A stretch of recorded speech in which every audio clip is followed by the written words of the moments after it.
Hello, everybody. Welcome to another episode of The Sense of Things. And we keep going and going. So, on today's show, Ron has got some information on U.S. inflation on different products, geopolitical risks. We're going to talk about private credit and default rates.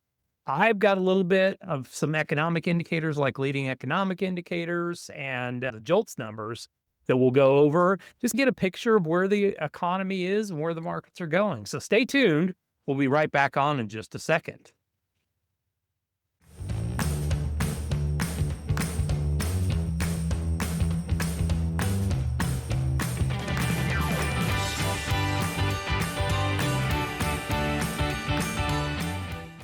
Hey, everybody. Welcome to the show. Ron, how are you, my friend? Good morning. Yep, never a dull moment as usual.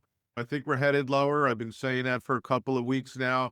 I don't believe any rhetoric from any of the politicians. Military operations are not winding down, and I think the fever pitch is definitely rising. So risks are to the downside, not to the upside. That doesn't mean there isn't opportunities.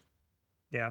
And I think this is the opportunity when you start to look at where the baby got thrown out with the bathwater. It's a great time to start picking up some things. I know we last week pecked into a couple areas that I'd been watching, but yeah, I think it's still we're still carrying cash at this point. I'm still looking to snag some stuff on a pullback or something along those lines. If things don't continue to go, we're closer to the end than the beginning, is what I would say, just from a military standpoint. But Separate conversation to disagree. yeah.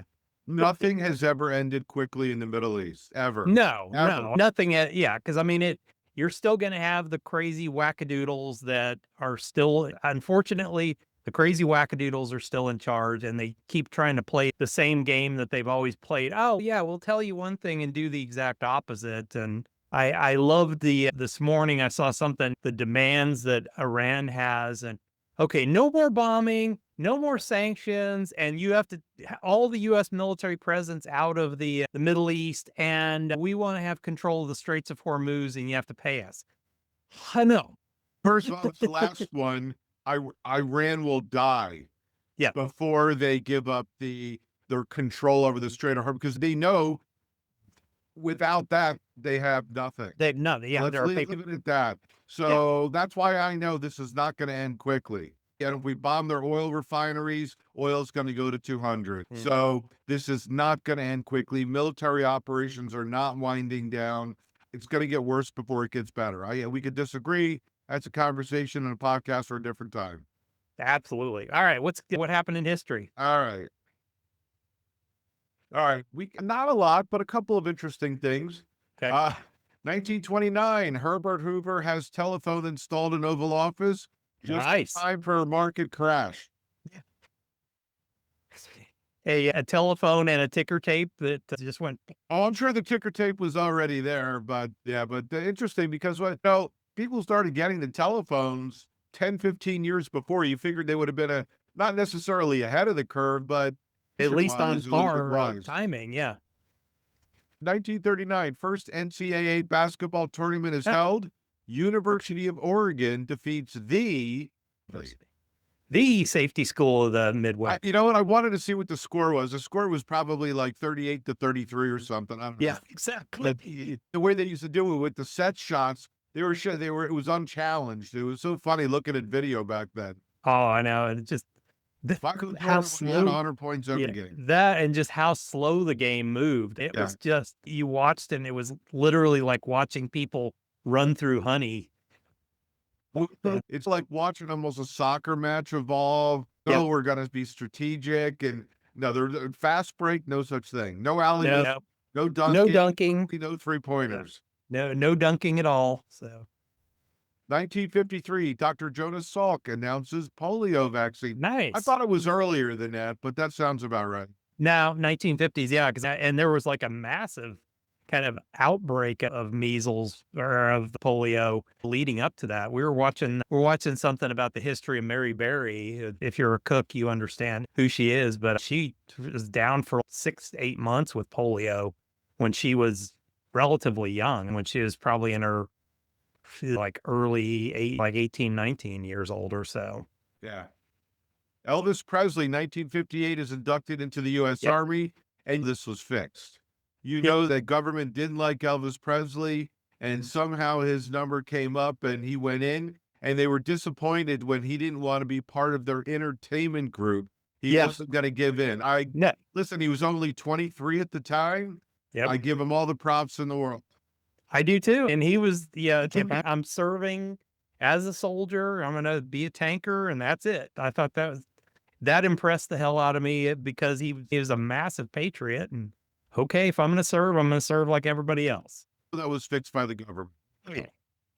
But then he lived off with Godfather GI opens Blues in- right afterwards. So. Yeah, Godfather opens in theaters in 1972. Yeah.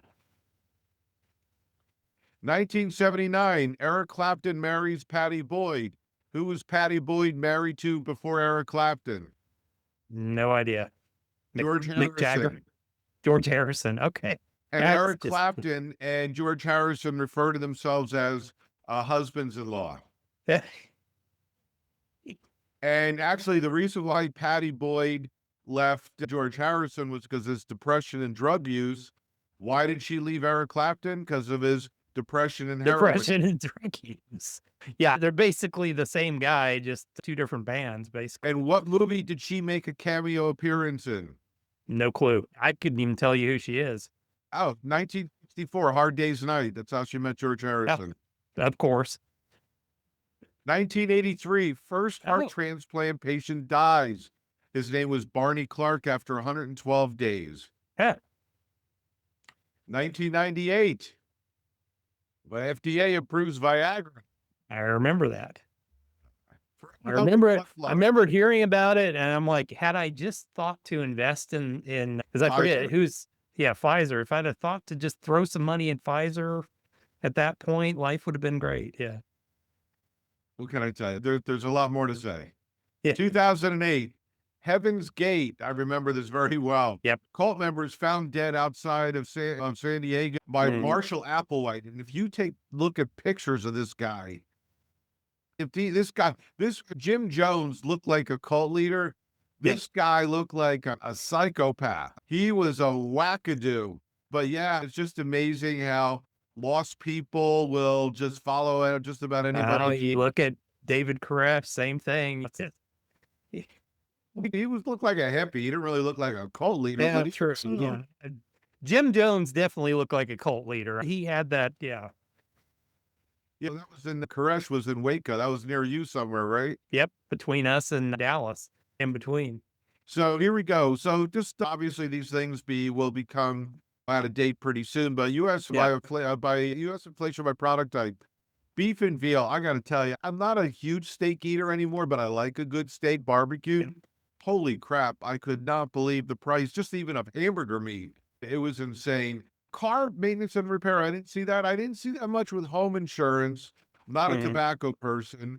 Sugar and sweets. I'm not a sugar and sweet person. But a lot of the other hospital services, things like that, I haven't seen it in my municipality trash prices yet. But on the bottom, obviously, this was before the war started. Gas has obviously gone up. And I don't know. I do, but I don't really see a huge difference there. Telephone service I could see going down. I don't understand why women's apparel goes down. Women will buy clothes 10-1 over men. You figure that would go up, men's clothes would go down. And IT hardware and services, I really haven't seen that too. What are your thoughts?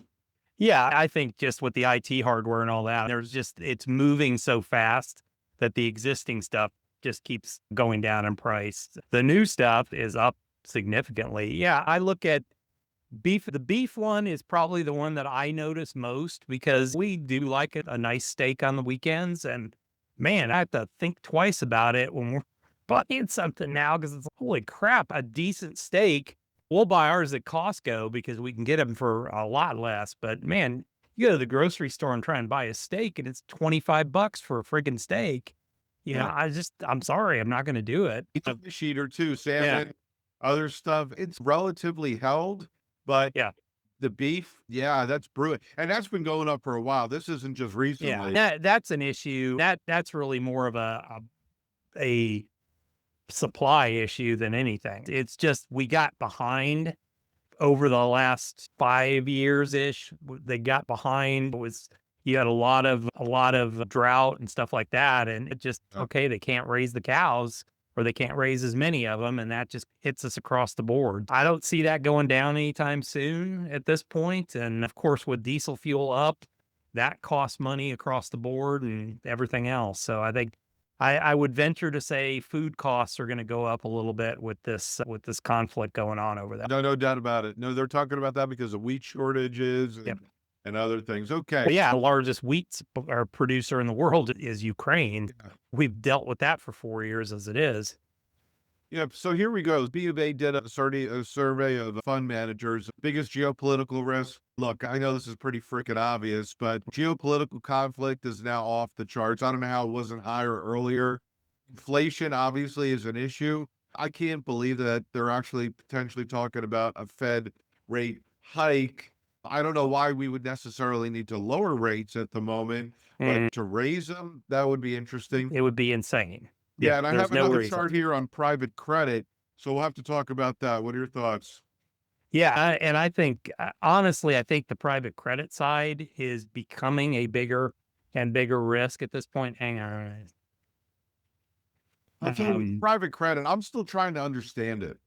I yeah. get what it is, but the private credit versus the banks, a lot of people are like, Mm. oh no, is this another financial crisis again?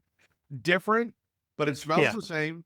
It smells Yeah. similar just because of the overall credit risks Well, I think and the yeah, redemptions. Remember, with the redemptions, it's not liquid. no.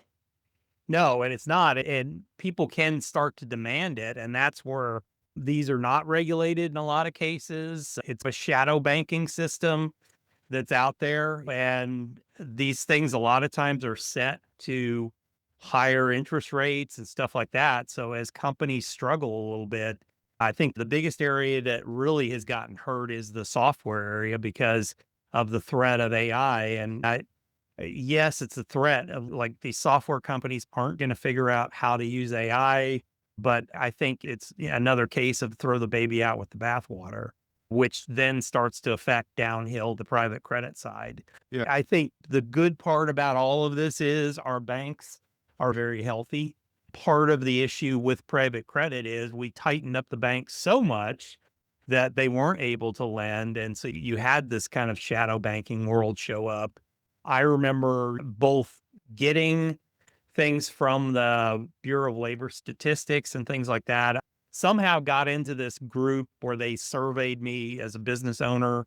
And so I'd have to answer those surveys and stuff like that. And then my former business partner was on a board with the Fed as a financial advisor. He was on a board with the Fed and he was pretty well known in the industry. And that was their biggest concern was this, the Fed was trying to get their hands around what this whole private credit industry and shadow banking world looked like a few Yeah. years back. Sometimes it takes a while, but the one I've been Yeah. talking about for a while is the weakening dollar. We'll have to see. Yeah, All right. although it's the dollar strengthened here over the last several months, so it's not weakened as much as you would think. It's a safety trade, but here we go. Mm. We all know where gas prices are. Here are the averages for the month by month since over the last 4 years. We're at Mhm. 388. I know gas is a lot cheaper in Texas than it is in Arizona and California, but 388. This is definitely going to cut into the lower and the middle class socioeconomic Oh, it is. Yeah, you've seen a budgets. dollar rise in a month, so this is a major factor, and it is gonna have a And if they're filling up it's two, gonna have three a times a major month, it effect adds on up.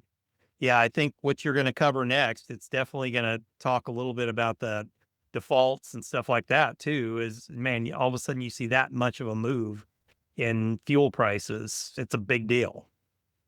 Yeah, so the private credit risks here are the following. Mm. So we've seen where it is, and things, it's that infamous things happen slowly, then quickly. All you need is a couple of things to break. Fear sets in, the computers take over, and things get pushed down. It's Mhm. already happened to a lot of the companies that have been exposed to the Yeah. private credit, but what is the ripple effect to it? We'll have to see. Not wishing for a damn thing. But the other thing too is this is where the big money is. This is Yeah. where the institutional money is. If Mm. this thing breaks, the average person can't do anything about it. And I No. don't know what the government's going to come in and do as a backstop or a safety net. Yeah, because the Fed can't really step in these cases with private credit. And I mean, Well, they can, but there'll be some major political pushback. yeah. And this is the Bear Stearns, and I'm not saying we're in that. This is the Bear Stearns, Lehman, Bank of America kind of situations where that stuff comes unglued really fast and then the government has to step in. But I don't think it's that bad this time. However, the problem is we just don't know where it is because this stuff is not really reported. You find out about it later and you don't know at the time. Yep. All right. What do you got? All right, let me jump in here. I don't have a ton of stuff, but leading on the geopolitical piece of it that we were talking about there, let me bring this sucker up here. Uh, There we go. Here. Hang on, I'm trying to find which screen this thing is on. That's not the one I want. Okay, let me get out of here for a sec. Come back into it because for some weird reason, it's not bringing up the screen that I want it to bring up here. Ah, here we go. Okay. Here we go. All right, cool. I think with the geopolitical risk, what does that really mean? Yes, wars go on. Yes, this could go on for a long time. But what's the reality? Kind of how did the stock market perform as a result of that?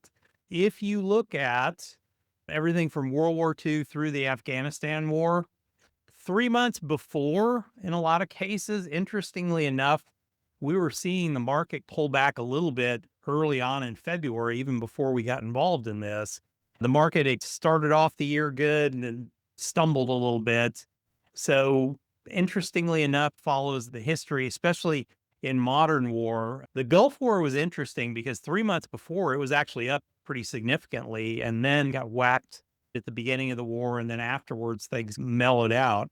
But typically, what happens 3 months after the start, you look at modern time periods, Gulf War, we were up 18%, Iraq War, 13%, Afghanistan War, 10.4. I think although we disagree on when the conflict ends, I don't necessarily believe that we are at the high point and we're going lower. I think we're meandering around where the low point is going to be. And I think there's opportunity on the upside.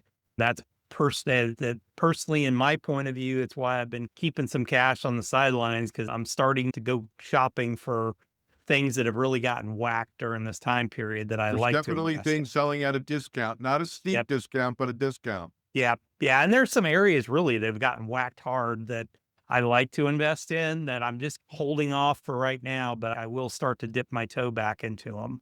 We start to look at economics, the economics, there wasn't anything interesting this week. No big announcements, anything like that on the Econo Day. We get consumer sentiment tomorrow. When we go into this next phase here, we had this discussion last week when we were talking about consumer sentiment and that it's been negative and all this. It's intriguing to me when it comes to consumer sentiment. Although the markets have kept going up, the economy's kept going up, consumer sentiment, if you look at it right now in the leading economic indicators, consumer expectations for business conditions have been negative for 6 months. Quite frankly, they've been negative since 2021. So if you look at the leading economic indicators, they peaked right after we came out of COVID and peaked, and they've been just on this continual downtrend. Ron and I have had this discussion about LEI and said it usually is an indicator of a potential recession and all that. It's been dominated by this consumer expectations. And quite frankly, I just think the world is very negative. I blame the press largely for this because of their just incessant need to constantly badger and talk about everything so poor. Nothing is ever good. It's always bad. And I think people are just responding to that. Between social media and the media, they're responding to it and they're negative, but they still go out and spend money. They still do all this stuff. So as we look at the LEI that came in, there was a decline once again for this month. If you look into that a little bit, the index, the leading credit index was up, which is good. The stock market was up. Now, I think if you look at January and February, this is going to be negative coming in. So we'll see that affected a little bit, which means we'll probably see a negative LEI. Interest rate spreads were up slightly once again, and they have been for the last 6 months. Once again, average consumer expectations, negative again, have continually been negative here. ISM new orders actually were up a little bit, which is interesting. They've been a big drag on the index for a while. Building permits were down, which we talked about last week.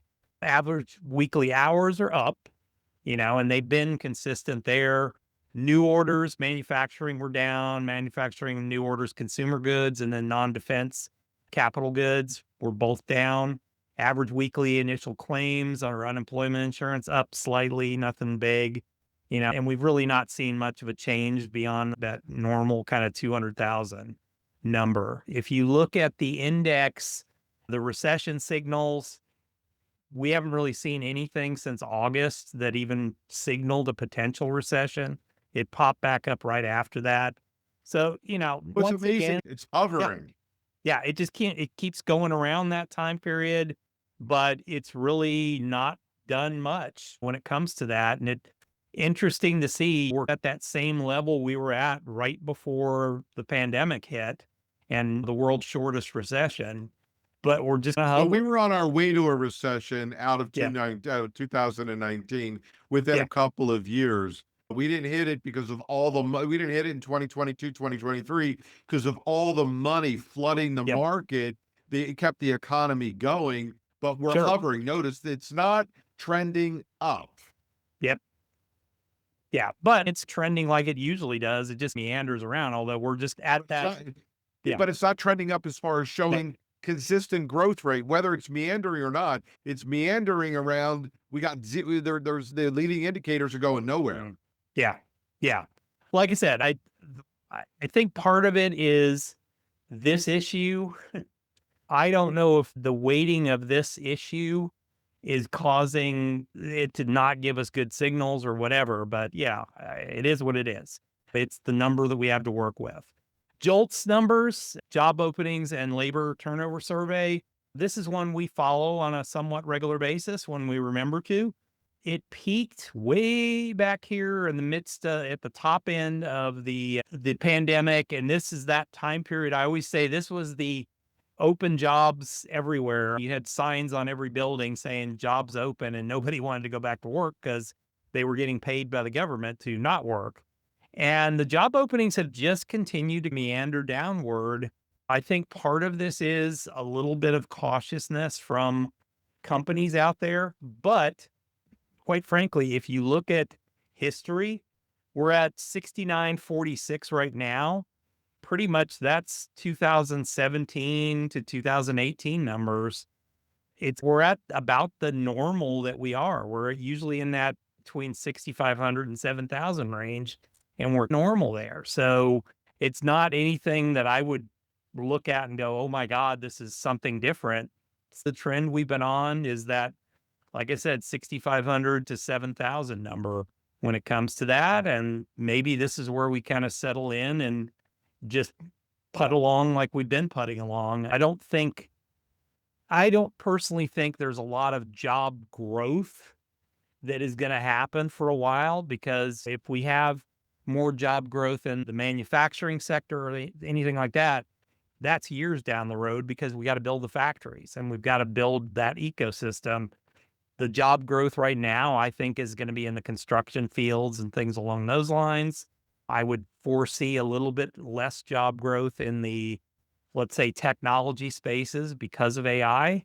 I think those jobs are changing and they will be changing for a few years. So I could see it just hovering where it's at. So we're getting to that homeostasis at this point. Yeah. Huh? Look, for as long as I can remember in my adult life, anything around 5% unemployment was Yeah, called full employment. So we're that's it. hovering under that. If it ticks up to 6 or 7, okay, that's recessionary conditions, potentially maybe 8%, but Yeah. 5%, There is no anybody that pretty much wants or is able to have a job has a job. Could get, yeah.